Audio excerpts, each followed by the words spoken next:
mission. Ito po yung aking next mission. Nahanap po tayo ngayon ng isang may sakit, no? Nabigyan tulungan, bigyan ng kunting pagkain, tulong financial at saka gamot. Okay, hanapin po natin yung ating mission, no? Ngayon,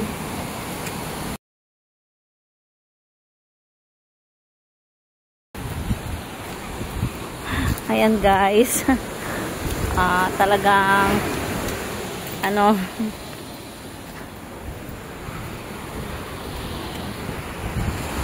lakad lang konti. ng playa, no? Talagang hinahanap po natin yung mga tao na dapat natin matulungan. Okay. Saan yung bahay niya?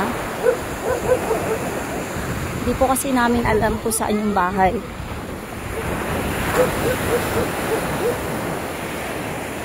Hi, Be! Ito yun. Dok. Anak ka ni Alex, di ba? Saan si Papa? Si Mama, nasaan?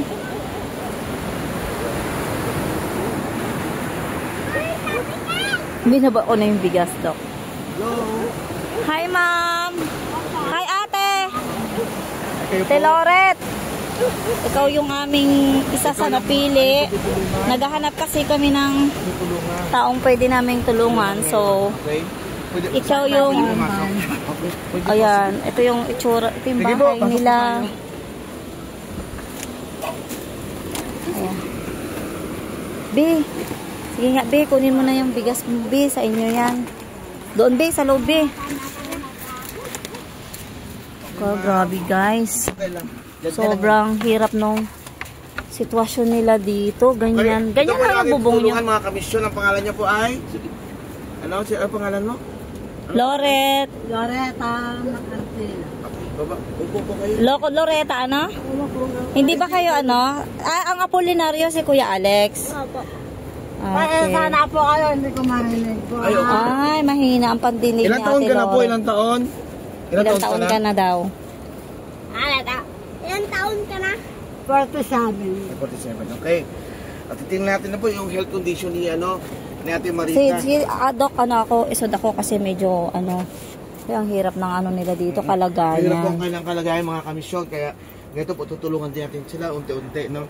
At pag may pagkakataon, atin po silang babalikan ulit, no? Si Ma'am Marita, no? Ate Marita. Loreta, ano? Loreta. Loreta. Ate Loreta, ganito pala yung kalagayan nyo dito. Si Ate Loreta po ay mahina po yung pandinig niya. Ayan, i-check up po siya ni Doc. Titingnan ko lang kanyang blood Para pressure. Bago at po least natin malaman siya. ni Doc yung ano. Ilan ang anak mo, Ate Loreta? Apat kayo. Tas yung kuya nyo na isa. Okay. Nagtatrabaho si kuya? Saan? Patahian? Ilang taon na si kuya? Ilang taon na si kuya nyo, be? Ilang taon na daw.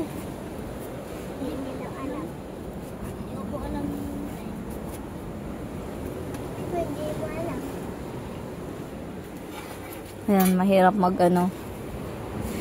ng... Okay. Yung systolic niya is 91. Over 69 yung diastolic. Tapos yung heartbeat niya is 86.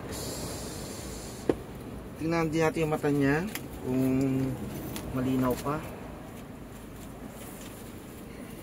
Tingnan po.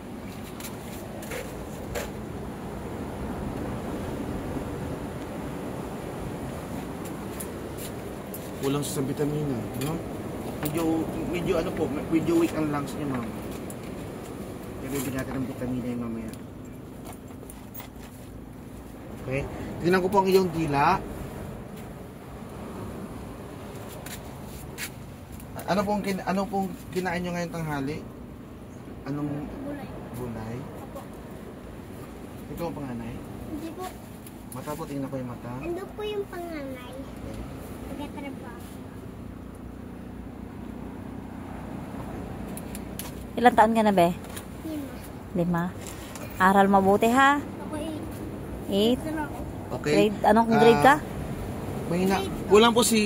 Grade 2. Kulang si Ate Loreta sa vitamina. Loreta, no? Loreta.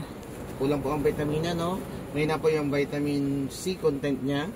Tapos, kaya medyo weak po ang lungs. Okay, nalo ko po. Tapos, kailangan niya po ng blood cleansing, blood vitamins. Kahit ito po iinumin nyo. Turuan mo ito mamaya. Ilalagay niyo po sa dila, ha? Ito po, pag binili mo, mahal to. Ito po yung ating device stem cell.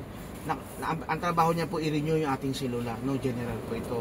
Pagkatapos po ma-renew ang selula, yung mga nerve and muscle natin, yung tissue, i-reactivate po yun. Yung organs po, mag-refunction.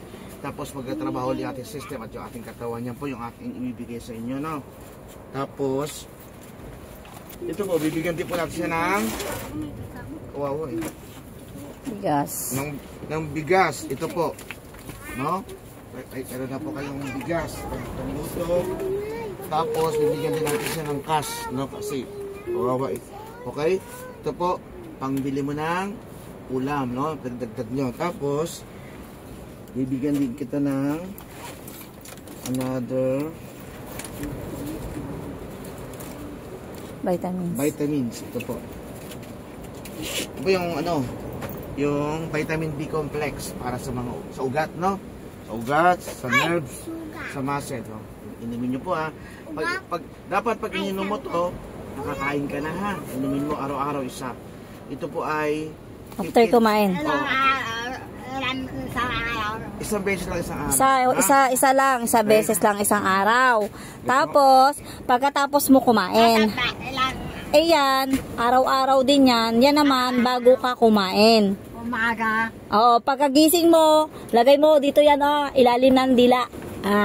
Dito ha, sa ilalim ng dila. Tapos, after ng mga 15 minutes, pagka nag-take ka, mag-inom ka maligamgam na tubig para mas maganda ang ano sa iyo ha. Hindi ko na napakilala si Doc sa'yo, gawa ng hindi mo rin siya masyadong makarinig. Pero ano, yan, pinatakan ni Doc ng mata niya. Ito po, pag medyo masakit sa mata mo, yan, ipapatak mo lang to ha. Okay po. Sige. Maraming salamat mga kamisyon.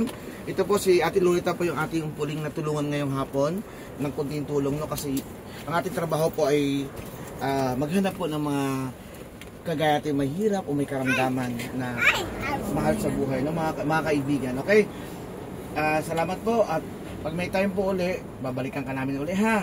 Okay, thank you po at magandang araw po sa inyong lahat.